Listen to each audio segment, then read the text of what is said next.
दोस्तों आज हम लोग इस वीडियो के माध्यम से मुख्य रूप से जो हमारा जनरल मैथमेटिक्स है 10th लेवल का, जो कि एग्ज़ाम पॉइंट ऑफ व्यू के लिए इम्पोर्टेंट है जेएसएससी सीजीएल के लिए, ठीक है। और इससे हम लोग संबंधित जो है क्विक रिवीजन करेंगे, जिसमें हम लोग जो है करीब 10 से 12 चैप्टर का जो है संक्षिप्त रूप में उसका फॉर्मूला, कुछ ट्रिकी सूत्र जो है इसको हम लोग जानेंगे और आगे हम लोग प्रयास करेंगे कि एक वीडियो के माध्यम से 1 घंटे के माध्यम से हम लोग जो है सारा फॉर्मूला एक बार क्विक रिवीजन गणित संबंधी, मैथ संबंधी कर ले।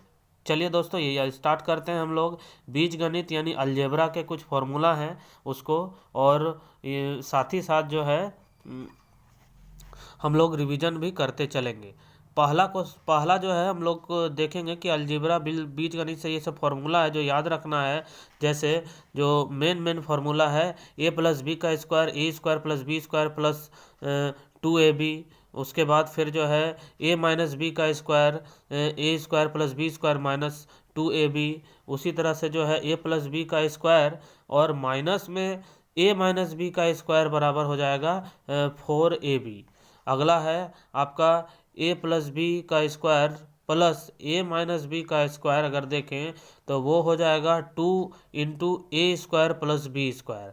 तीसरा हम लोग अगला पांचवा चलते हैं a + b² = a² + b² + c² + 2ab + bc + ca।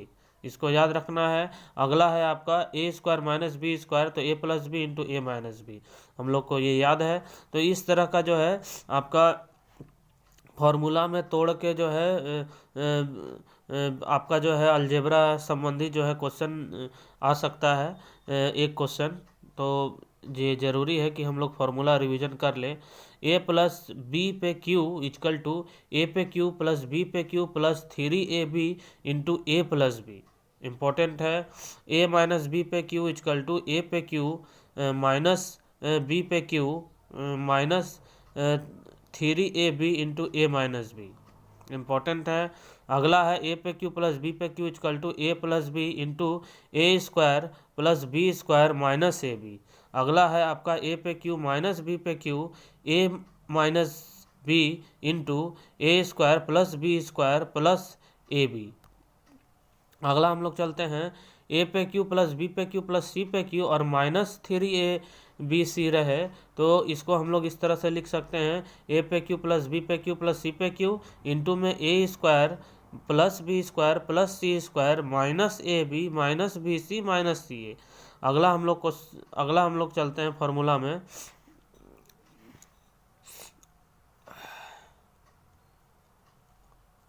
ये जो फॉर्मूला है इसको हम लोग देख लें कि a + b + c = अगर 0 है तो इस केस में जो है हम लोग लिख सकते हैं कि a पे q + b पे q + c पे q = आपका 3ab। ये फार्मूला इम्पोर्टेंट है याद रखने के लिए। चलिए अगला हम लोग जो है कुछ और फार्मूला देख लेते हैं इस संबंध में।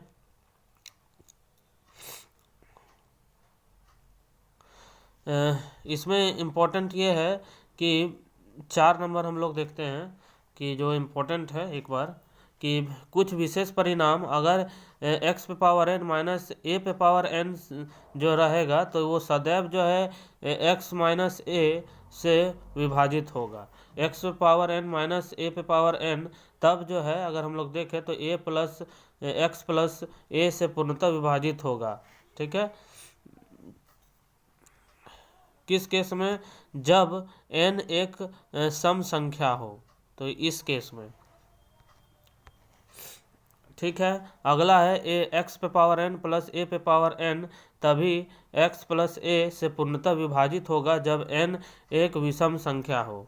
इसी तरह जो है x पे पावर n प्लस a पे पावर n कभी भी x माइनस a से पूर्णतः विभाजित नहीं होगा। चलिए अगला हम लोग देखते हैं। इसमें से कुछ सूत्र हैं, इसको याद रखना है। एक और फॉर्मूला है, इस तरह से कभी कभी पूछा जाता है, तो इस तरह से याद रखना है कि x + 1/x पे q 3 into x plus 1/x। तो इस तरह से जो है फॉर्मूला हम लोग लिख सकते हैं, एक्स पे क्यू प्लस 1/x पे क्यू। इस फॉर्म में है तो उसको हम लोग इस फॉर्म में लिख सकते हैं। मतलब एक्स पे क्यू प्लस 1/x पे क्यू को हम लोग लिख सकते हैं एक्स प्लस 1/x पे -3 into x plus 1/x। Important है ये फॉर्मूला। अब हम लोग कुछ कुछ जो है आपका करनी नियम को दो है देख लेते हैं, इससे संबंधित एग्जाम में जो है इस तरह के एक क्वेश्चन आने की संभावना रहती है। तो इस तरह है कि n√a होल पे पावर n है, तो इसको हम लोग इस तरह से लिख सकते हैं। ये जो है इम्पोर्टेंट है और इजी भी है। ठीक है, a पे पावर आपका 1/n रूट के जगह में और होल पे पावर n हो जाएगा।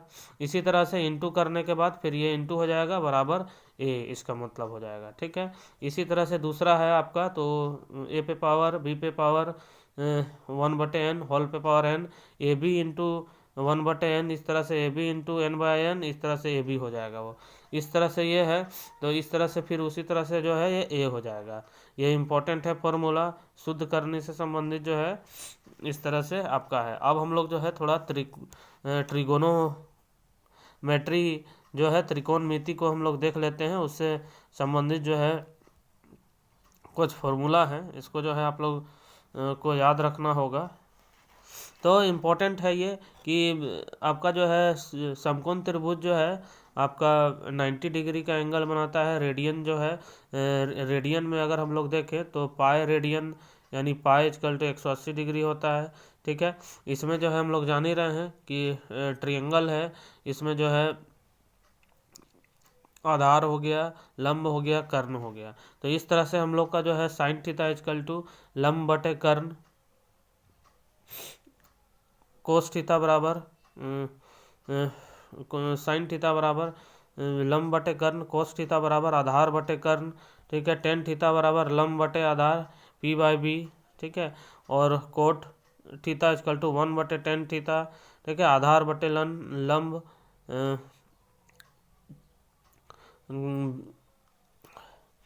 अगला हम लोग चलते हैं, सेक थीटा = 1/cos थीटा होता है। ठीक है, कर्ण बटे आधार r/x। ठीक है, कोसेक थीटा = 1/sin थीटा होता है, तो 1 कर्ण बटे आपका जो है लंब हो जाएगा। अगला है sine square theta plus cos square theta बराबर 1 + tan square theta = sec square theta. 1 + cot theta बराबर कोसेक स्क्वायर थीटा।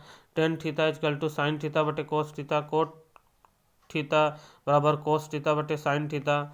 इस तरह से एक दो फार्मूला है, इसको याद रखना है। cos a + cos b = 2 into cos a + b/2 into cos a - b/2। अगला है आपका sine a + b = sine a into cos b + cos a into sine b। चलिए, इसमें जो कुछ फार्मूला है मतलब कुछ इसके एंगल थीटा हैं और अलग अलग जो है sine theta, cos theta, tan theta है। तो पहला है 30 डिग्री साइन, इसमें जो है थीटा का वैल्यू अगर 30 डिग्री है तो साइन थीटा बराबर 1/2, कॉस थीटा बराबर √3/2, टेन थीटा बराबर 1/√3, कॉस थीटा = 2। उसी तरह से जो है सेक थीटा = 2√3, कोट थीटा = √2√3। अगर इसी तरह जो है 45 डिग्री है तो 1/√2 आपका जो है कॉस थीटा जो है 45 डिग्री है तो वो भी जो है 1/√2 हो जाएगा। अगला जो है आपका टेन थीटा बराबर जो है 1 हो जाएगा। ठीक है, कोसेक थीटा बराबर √2 1।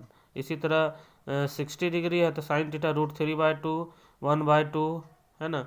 और उसके बाद फिर जो है टेन थीटा √3, उसके बाद फिर जो है 2/√3 2 1/√3। ठीक है, इसमें जो है साइन और कोस इम्पोर्टेंट ज़्यादा है। साइन थीटा जो है 90 डिग्री बराबर 1, कोस थीटा में 0 हो जाएगा, साइन में 0 डिग्री 0 और कोस थीटा में 1 हो जाएगा।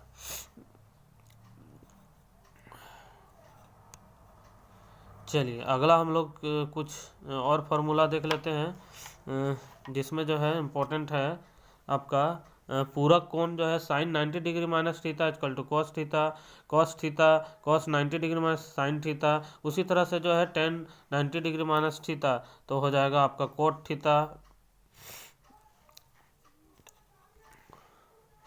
Cosec 90 degree minus sec theta, sec 90 degree minus theta cosec theta, cot 90 degree minus theta tan theta. अब हम लोग जो है सामान्य आपका जो है क्षेत्रमिति से संबंधित जो है कुछ जो है को देख लेते हैं फॉर्मूला जो कि इम्पोर्टेंट है।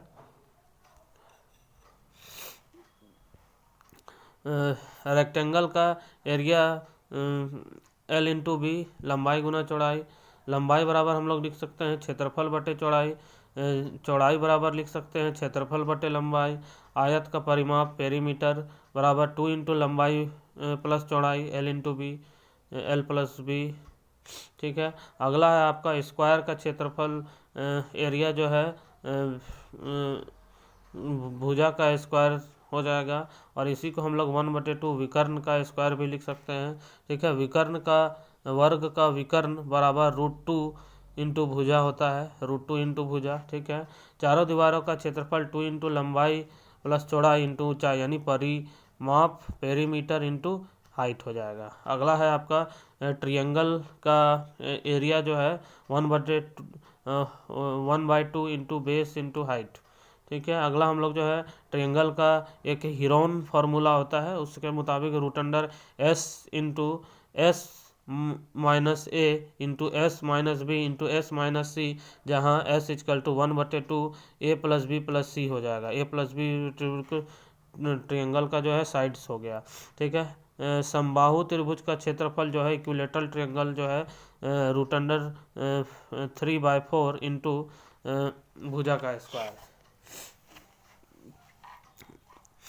अगला जो है साइड का स्क्वायर। अगला है ए भुजा वाले जो है समबाहु इक्विलेटरल ट्रायंगल के अंतःवृत्त की त्रिज्या अगर हम लोग देखें तो इस तरह से जो है ये वाला केस बनेगा। ठीक है, कि जो है इक्विलेटरल ट्रायंगल के अंदर में सर्कल बन रहा है, तो उसका रेडियस अगर हम लोग देखें तो a/2√3। अगला है आपका इसी तरह से ए जो है साइड वाले इक्विलेटरल ट्रायंगल के परिवृत्त की त्रिज्या, तो ये दूसरा केस बनेगा इसमें कि सर्कल के अंदर जो है ट्रायंगल इक्विलेटरल ट्रायंगल, तो इसमें जो है a√3 हो जाएगा। अगला है आपका समानांतर चतुर्भुज का क्षेत्रफल अगर हम लोग देखें जिसका सामने सामने की भुजा जो है पैरेलल हो, समानांतर हो, तो इसका जो है आधार गुना ऊंचाई, बेस गुना हाइट। सम चतुर्भुज का क्षेत्रफल अगर देखें तो 1/2 गुना विकर्णों का जो है गुणनफल। अगला है आपका किसी सम चतुर्भुज के विकर्णों के आधे भाग एवं सम चतुर्भुज की एक भुजा एक समकोण त्रिभुज बनाते हैं जिसका कर्ण चतुर्भुज की भुजा होती है। अच्छा, ठीक है, कोई भी सम चतुर्भुज का विकर्णों के आधे भाग एक सम चतुर्भुज की एक भुजा एक समकोण त्रिभुज बनाती है। ठीक है, जिसका कर्ण चतुर्भुज की भुजा होती है। जी, यही बताया गया है कि अगर हम लोग जो है सम चतुर्भुज में लंब डालेंगे तो ये जो है आपका 90 डिग्री ट्रायंगल है, ये भी जो है 90 डिग्री ट्रायंगल है। अगला हम लोग चलते हैं आपका समलंब चतुर्भुज का क्षेत्रफल अगर हम लोग देखें तो समलंब चतुर्भुज में क्या है, आमने सामने का एक भुजा कम से कम पैरेलल होना चाहिए। ये तो 1/2 इंटू समांतर भुजाओं का योग इंटू उसके बीच की दूरी यानी हाइट। अगला हम लोग चलते हैं एक चतुर्भुज के विकर्ण की लंबाई d सेंटीमीटर है तथा उसके विपरीत शीर्षों से विकर्ण पर डाले गए लंबों की लंबाई P1 P2 है, तब इस केस में जो है आपका एक इस चतुर्भुज का क्षेत्रफल अगर निकाले, इसका जो है d1 d2 की जगह P1 P2 कर दीजिए। ठीक है, और इंटू d, तो इस केस में जो है आपका 1/2 P1 प्लस P2 यानी जो है राइट एंगल लंब जो है P1 और P2 है, और D इक्वल टू आपका जो है डेप्थ है,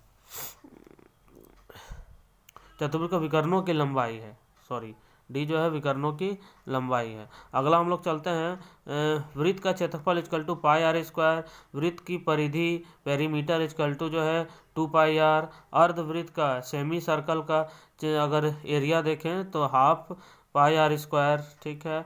अर्धवृत्त सेमी सर्कल का पेरीमीटर अगर देखें तो पेरीमीटर के केस में ऐसे हो जाता है, इसको ध्यान में रखना है। पेरीमीटर के केस में जो है आपका इस तरह से बनेगा, ऊपर जो है 2r, ठीक है, और ये आधा हाफ जो हाफ जो आपका जो है सर्कल है उसको जो है पाई आर। तो इस तरह से हम लोग लिख सकते हैं इसको कि पाई आर प्लस 2r। अगला हम लोग चलते हैं चाप की लंबाई जो है अगर हम लोग देखें तो ए बी जो है ये चाप की लंबाई हो जाएगी ए बी, ठीक है। चाप की लंबाई अगर हम लोग देखें तो उसका फॉर्मूला हो जाएगा 2 पाई आर थीटा बटे 360 डिग्री। और वृत्तखंड यानी ए ओ बी ये पूरा अगर हम लोग कंसीडर करें, ठीक है, ये पूरा कंसीडर करें तो इस केस में जो है आपका हो जाएगा कि ए 1/2 इंटू चाप ए बी, जो ए बी का फॉर्मूला है, इंटू आर, यानी हो जाएगा आपका पाई आर स्क्वायर थीटा बटे 360 डिग्री। चलिए अब हम लोग आगे चलते हैं, जिसमें से कुछ बेसिक क्वेश्चन है उसको भी हम लोग देख लेते हैं। एलसीएम और एचसीएफ से संबंधित एक क्वेश्चन जो है देखने को मिल सकते हैं एग्जाम में। तो एलसीएम और एचसीएफ में याद रखना है कि यदि ए और बी को पूर्णतः विभाग कर दे तो ए और बी का गुणनखंड ए को बी का गुणनखंड कहेंगे, है ना, और तथा बी को ए का गुणज कहेंगे, ठीक है। तो इस तरह से जो है आपका हम लोग देख सकते हैं। तो महत्तम समावर्तक में 2 या 2 से अधिक संख्याओं का महत्तम वह बड़ी से बड़ी संख्या है। इसमें याद रखना है महत्तम समावर्तक में एचसीएफ में क्या है कि बड़ी से बड़ी संख्या जो है जो प्रत्येक दी गई संख्या को पूर्णतः विभाजित कर दे, ठीक है। तो ये बड़ी से बड़ी संख्या हो जाएगी। जैसे यहाँ 5 और 15 का गुणनखंड जो है 15 है 5 का गुणज, ठीक है, और यहीं से 35 का गुणनखंड इतना हो गया। उसी तरह महत्तम समावर्तक में 35 और 42 का मौसा जो है 7 हो जाएगा। अब हम लोग अगला चलते हैं एलसीएम। तो एलसीएम में इम्पोर्टेंट क्या है, ये जो फॉर्मूला है इसको याद रखना है बस, बाद बाकी तो ये तो बेसिक चीज़ है। दो संख्याओं का गुणनफल जो है अगर हम लोग देखें तो वो जो है मौसा गुना लौसा होता है। एलसीएम और एचसीएफ का जो प्रोडक्ट है वो जो है दो संख्याओं का गुणनफल होता है, ठीक है। तो एक संख्या कोई भी अगर निकालना है तो वो निकल जाएगा। एक संख्या मान के चलिए एक्स है और वाई है, तो दोनों का मल्टीप्लिकेशन अगर करेंगे तो दोनों का जो है एचसीएफ और दोनों का एलसीएम होगा का प्रोडक्ट होगा, तो इससे हम लोग निकाल लेंगे। अगला है भिन्नों का अगर एचसीएफ निकालना है तो अंशों का एचसीएफ बटे हरों का एलसीएम।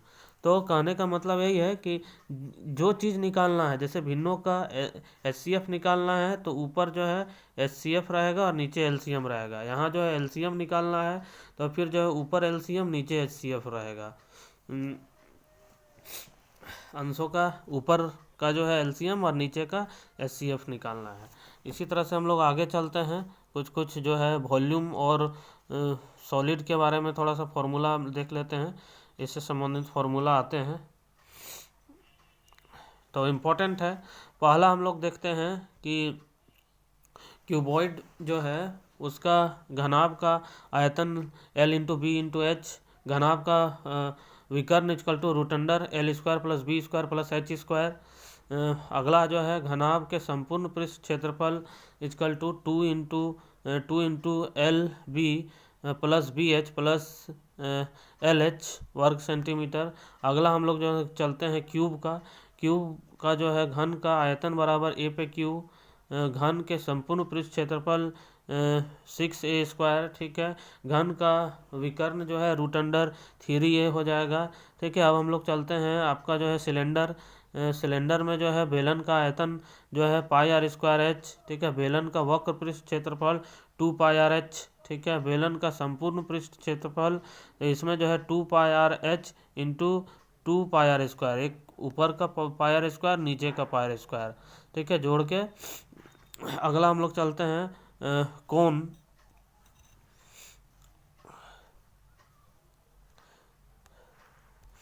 कोण शंकु से रिलेटेड जो है उसका तिर्यक ऊंचाई अगर हम लोग देखें तो L=√r² प्लस h²। शंकु का आयतन, कोण का आयतन जो है 1/3 गुना πr², ठीक है।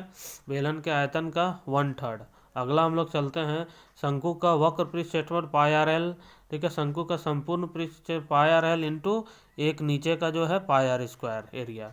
अगला हम लोग चलते हैं स्फीयर, गोले का आयतन बराबर 4/3 πr³, ठीक है। गोले का वक्र पृष्ठ क्षेत्रफल 4πr², ठीक है। अर्ध गोले का आयतन वॉल्यूम 2/3 πr², ठीक है। अर्ध गोले का संपूर्ण पृष्ठ क्षेत्रफल 3πr²। अब हम लोग जो है थोड़ा बात कर लेते हैं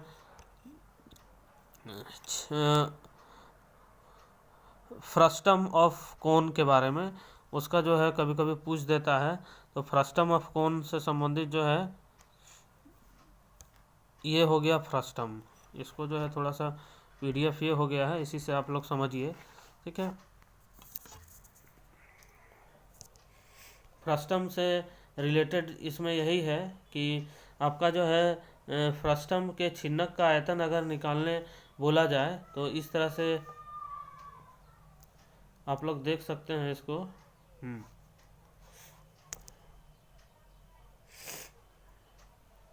तो शंकु के छिन्नक का आयतन अगर हम लोग देखें, वॉल्यूम देखें, तो इस तरह से आधा कटा हुआ जो कोण है उसमें πh/3 r का स्क्वायर, यानी नीचे बड़ा R का स्क्वायर प्लस छोटा r का स्क्वायर, ऊपर प्लस जो है बड़ा इंटू छोटा r। छिन्नक का आयतन 1/3 πr²h होता है। तो उसी तरह से जो है यहाँ से ले लिए तिर्यक भाग का क्षेत्रफल अगर तो πl इंटू बड़ा R इंटू छोटा R, कैपिटल और स्मॉल r। यहाँ L² अगर हम लोग देखें तो वो हो जाएगा h², ठीक है, h का स्क्वायर, ठीक है, प्लस में बड़ा R minus capital R minus small r का square, capital R minus small r का स्क्वायर हो जाएगा। छिन्नक के संपूर्ण पृष्ठ क्षेत्रफल अगर देखें तो आधार का बेस का एरिया प्लस जो है शीर्ष भाग का क्षेत्रफल, टॉप सरफेस का एरिया, प्लस जो है वक्र पृष्ठ क्षेत्रफल, उसका जो है वक्र पृष्ठ का क्षेत्रफल, ठीक है। तो इस तरह से हम लोग का ये जो फॉर्मूला है ये हो जाएगा आपका फाइनली πr² प्लस बड़ा πr², छोटा पाई में r² और πl प्लस r। अब हम लोग नेक्स्ट में चलते हैं आगे। पानी टंकी से संबंधित जो है क्वेश्चन देखने को, पाइप्स से संबंधित जो है और टंकी से संबंधित क्वेश्चन देखने को मिलते हैं। तो इसको हम लोग थोड़ा सा देख लेते हैं फॉर्मूला के अनुसार। इसमें जो है आपका यदि एक पाइप किसी टंकी को 1 घंटे में भरे तो पाइप का 1 घंटे का भराव कार्य जो है वो आपका जो है 1/x, जितना घंटा है बटे कर देंगे 1 घंटे का काम, ठीक है। यदि एक निकासी पाइप किसी भरे टंकी को y घंटे में खाली करता है तो पाइप का 1 घंटे का निकासी कार्य 1/y हो जाएगा। यदि एक पाइप खाली टंकी को x घंटे में भरे तथा एक निकासी पाइप जो है उसको y घंटे में खाली करे तो इस तरह से इक्वेशन उसका बनेगा। दोनों पाइपों का 1 घंटे का किया हुआ काम जो है इस तरह से जो भर रहा है, यानी 1/x माइनस जो खाली कर रहा है 1/y, ठीक है। जबकि इस केस में जो है y इज ग्रेटर देन होना चाहिए x का, ठीक है, यानी खाली करने में ज़्यादा समय लगे पाइप को। तो इस केस में दोनों पाइपों का 1 घंटे का निकासी कार्य अगर हम लोग देखें तो निकासी कार्य क्या हो जाएगा कि 1/y, यानी निकासी का 1 घंटे का कार्य माइनस जो है 1 घंटे भरने का कार्य, इस तरह से करके, जबकि किस केस में, जब x is greater than y रहेगा, तो इस केस में। चलिए, तो इसको जो है हम लोग को याद रखना है। दो पाइपों का 1 घंटे का भराव कार्य अगर निकालना है तो 1/x जितना भरने में उसको समय लगेगा माइनस इतना, दोनों पाइप का निकासी है इसलिए जो है निकासी पहले हो गया, माइनस जो है y हो गया, x हो गया। अब हम लोग चलते हैं इसी में कार्य और समय में।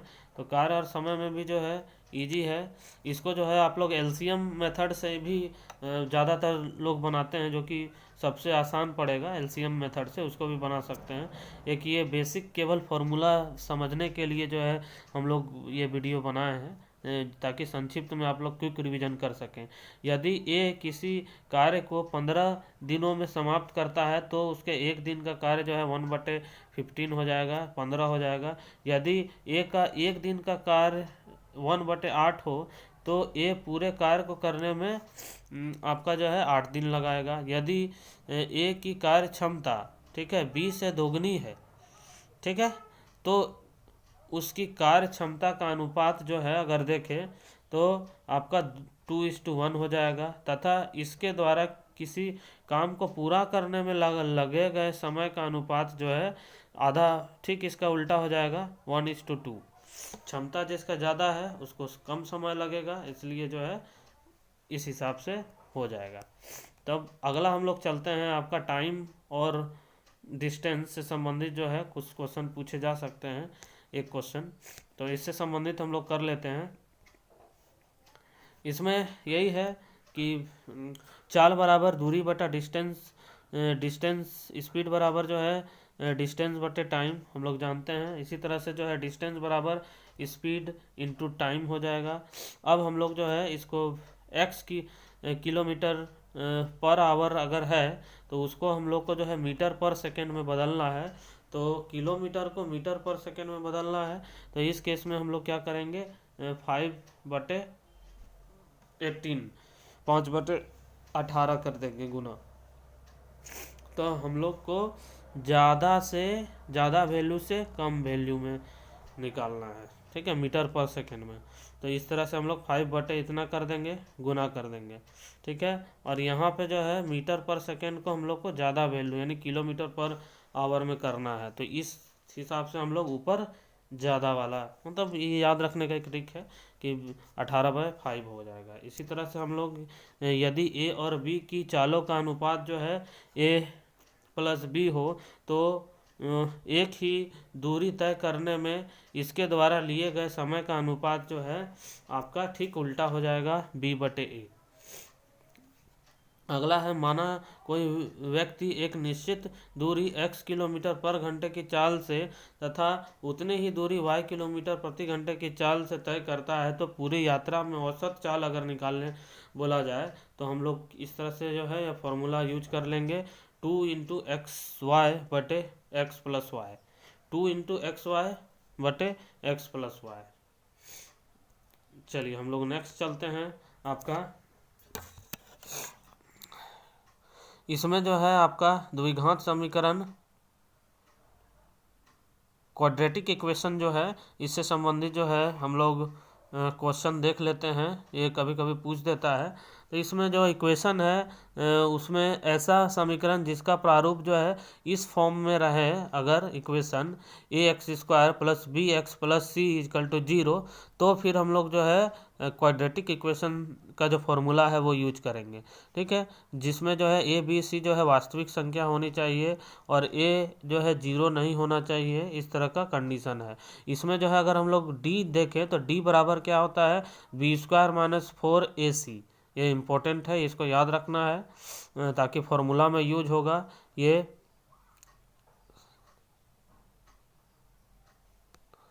अगला हम लोग चलते हैं कि दूसरा केस है कि अगर जो है A X square plus B X plus C equal to 0 के मूल यदि जो है आपका अल्फ़ा और बीटा हो तो फॉर्मूला इस तरह से निकालने का है। अल्फ़ा इजकल टू आपको फॉर्मूला याद रखना है minus B plus root under B square minus 4ac बटे 2a। और इसी तरह जो है आपका बीटा निकालना हो तो इसमें दोनों में ऊपर माइनस हो जाता है, यानी minus B minus root under B square minus 4ac बटे 2a, ये याद रखना होगा। ठीक है, अगला हम लोग इसी तरह से अगर हम लोग देखें तो माना अगर कोई इक्वेशन जो है इस तरह से है, इस फॉर्म में है, तो डी का फॉर्मूला हम लोग देखें बी स्क्वायर माइनस 4ac हो गया। तो डी का मान जो है अगर हम लोग देखें तो कंडीशन ये दिया हुआ है, डी का मान डी इज मोर देन 0 तथा एक पूर्ण वर्ग होना चाहिए, मूलों की प्रकृति परिमेय और असमान हो तो फिर जो है मूल इस तरह से minus B plus minus root under D बटे 2a होगा। अगर डी ग्रेटर देन और एक पूर्ण वर्ग नहीं है तो इस केस में अपरिमेय और असमान के केस में जो है minus B plus minus root under D बटे वही होगा। सेम डी इक्वल टू 0 हो तो परिमेय और समान होगा, प्रत्येक जो है माइनस बी बाय 2a हो जाएगा, इस तरह से वास्तविक मूल नहीं है। तो इस तरह से जो है फॉर्मूला को याद रखना है। बेसिकली सबसे इम्पोर्टेंट जो टर्म है इसमें यही है, आपको ये इक्वेशन जो है याद रखना होगा। इस इक्वेशन के अनुसार जो है डी का फॉर्मूला और अल्फ़ा और बीटा का फॉर्मूला, बस ये इसमें इम्पोर्टेंट है। अगला हम लोग चलते हैं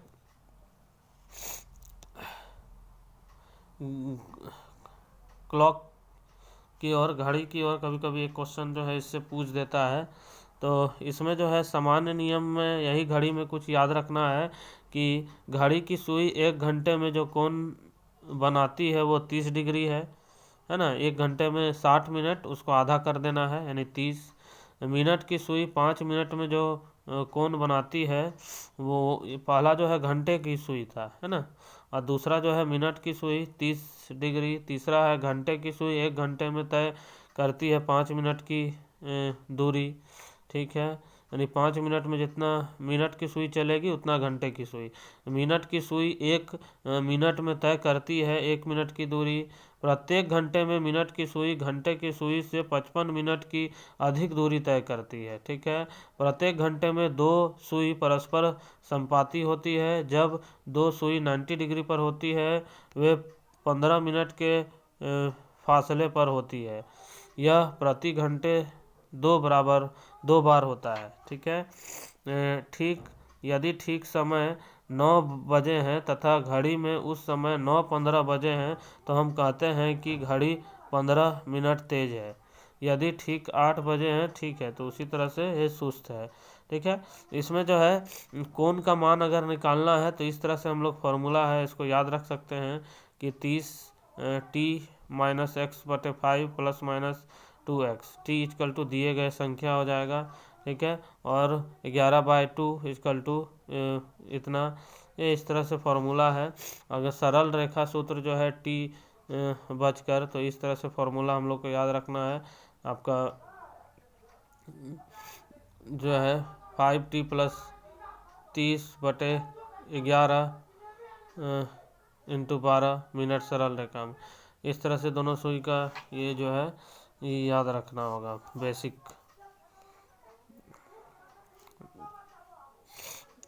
चलिए, इस तरह से जो है आपका कैलेंडर अगर हम लोग देखें तो कैलेंडर में जो है आपका इस तरह से एक फॉर्मूला है, आपको मंथ का कोड याद रखना होगा, जैसे जनवरी, तो जो है आसानी से जो है आप इसको सॉल्व कर सकते हैं। ठीक है, तो ये फॉर्मेट जो है day month year leap year और डिवाइडेड 7। ठीक है, ये इम्पोर्टेंट है आपका। जैसे मंथ का कोड जो है ये इम्पोर्टेंट है, इसको याद ही रखना होगा, तो तभी जो है आप उसको बना पाएंगे। जनवरी 0, फरवरी, मार्च 3-3,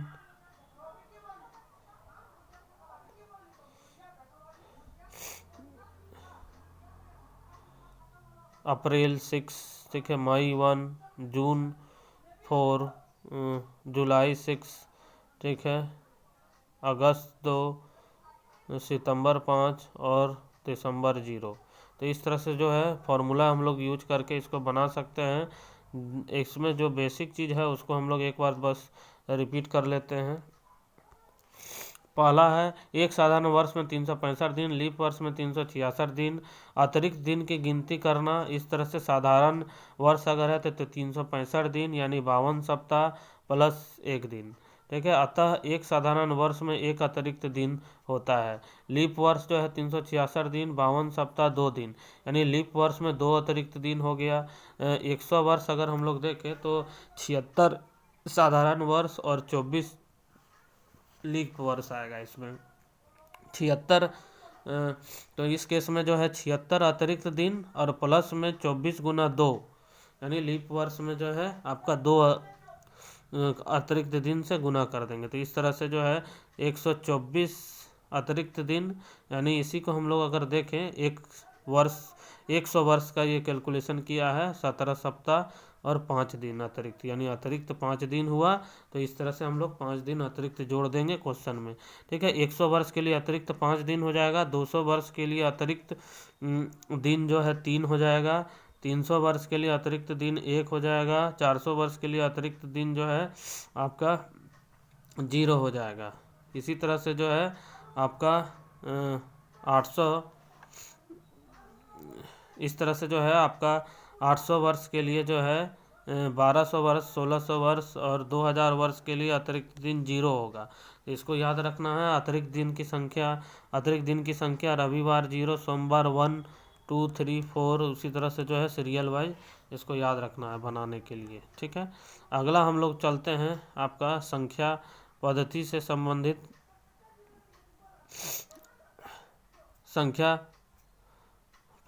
संबंधित जो है नॉर्मल क्वेश्चन पूछे जाते हैं। इसमें जो है आपका इस तरह के क्वेश्चन आते हैं जिसको जो है याद रखना होगा आपको, या इस तरह से एक दो इसमें सबसे पहला जो है ये है कि एक दो हम लोग क्वेश्चन इसमें देख लेते हैं, उसमें क्लियर हो जाएगा। ठीक है,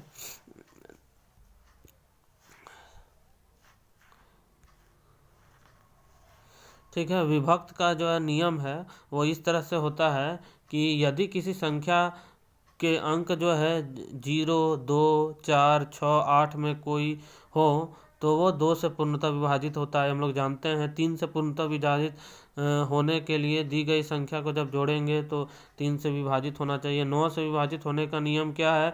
यदि किसी दी गई सभी संख्या का योग 9 से पूर्णतः विभाजित हो तो 9 से विभाजित होगा। ये सब नॉर्मल है जो कि हम लोग पढ़ते आए हैं।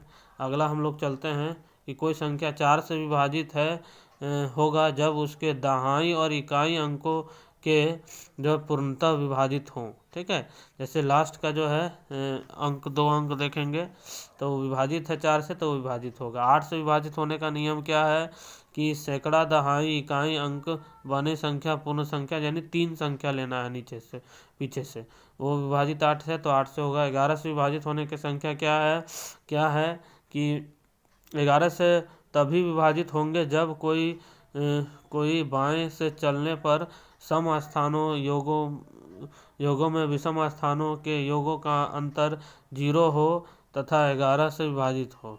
ठीक है, जैसे हम लोग एक एक छोड़ के देखेंगे, यानी दूसरा संख्या, फिर चौथा संख्या, यानी सम में। ठीक है, जैसे सम स्थानों के योग माइनस विषम स्थानों के योग। ठीक है, ये करने के बाद जो 11 से विभाजित नहीं हो तो फिर दी संख्या 11 से विभाजित नहीं होगी। जैसे सम का जो जोड़ दिए और विषम का जो है जोड़ के और माइनस करने के बाद अगर 11 से विभाजित होगा परिणाम तो ही विभाजित होगा। ठीक है, 7 से विभाजित होने का जो है नियम उसको हम लोग थोड़ा देख लेते हैं। 7 से विभाजित होने का नियम यही है कि आपका जो है यदि अंकों को छोड़कर शेष बची संख्या में इकाई अंक का दोगुना घटा देने से बची संख्या जो है 7 से विभाजित होगी।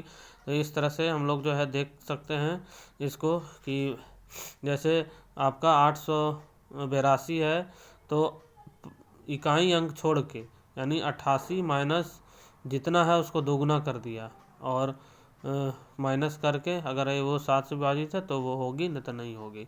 ठीक है। इसी तरह से जो है हम लोग संख्या का रूल है, इसी तरह से हम लोग करके इसको देख सकते हैं। इसमें जो है कुछ कुछ चीज़ें पूछी जाती हैं,